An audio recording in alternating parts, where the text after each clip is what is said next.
آج کی ویڈیو میں کیا ہے اس سے پہلے یہ ملاحظہ کیجیے۔ عزیز ساتھیو، پانی اللہ تعالیٰ کی بہت بڑی نعمت ہے، اس کو سوچ سمجھ کر استعمال کیجیے۔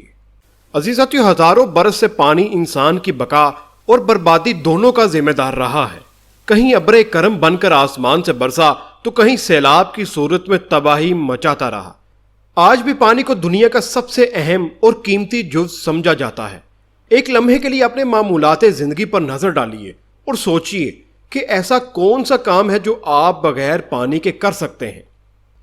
عزیز ساتھیو، ویڈیو کے آگے بڑھنے سے پہلے نئے آنے والے ساتھیوں سے گزارش ہے کہ وہ چینل کو سبسکرائب کرنا مت بھولیے گا اور ساتھ ہی نیچے لگے ہوئے گھنٹی کے نشان کو بھی ہلکا سا چھو دیجیے۔ مجھے امید ہے یہ کیا ہوا فیصلہ آپ کا ضرور مثبت ثابت ہوگا۔ عزیز ساتھیو، تاریخ انسان کی تمام قدیم تہذیبیں کسی نہ کسی دریا کے ساتھ منسلک رہیں۔ ہڑپا کے لیے دریائے سندھ اور مصر کے لیے دریائے نیل مشہور رہا۔ عزیز ساتھیو، ہڑپا کی بربادی کی ایک وجہ اس کے عقب میں بہنے والا دریا کا سوکھ جانا تھا۔ اسی طرح پاکستان کے کئی دریا خشک ہو چکے ہیں۔ اس میں کوئی شک نہیں کہ آنے والے کچھ برسوں میں پانی آدھی سے زیادہ دنیا کے لیے وجہ تنازع بن سکتا ہے۔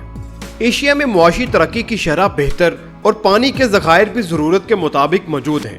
عزیز ساتھیو، لیکن دنیا میں کچھ علاقے ایسے بھی موجود ہیں جہاں پانی خوراک سے زیادہ مہنگا ہو چکا ہے اور وہاں کا طرز زندگی دیگر دنیا سے بہت مختلف ہے۔ افریقہ کے بیشتر ممالک کو دنیا میں سب سے زیادہ پانی کی قلت کا سامنا ہے۔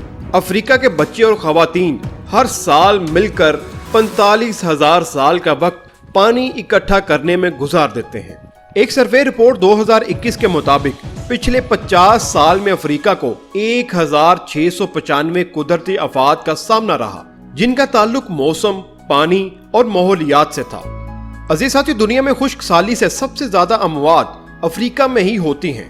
عزیز ساتھیو، افریقہ میں 20 لیٹر پانی کی بوتل کی قیمت کسان کی ایک دن کی مزدوری کے برابر ہے، اور اگر حالات پر بروقت قابو نہ کیا گیا تو پانی افریقہ کے لیے سونے سے زیادہ قیمت اختیار کر جائے گا، اور پھر صرف وہی زندہ رہ سکے گا جس کے پاس سونے کی قیمت میں پانی خریدنے کی استطاعت ہوگی۔ عزیز ساتھیو، پانی اللہ تعالیٰ کی بہت بڑی نعمت ہے، اس کو سوچ سمجھ کر استعمال کیجیے۔ ذرا سوچیے۔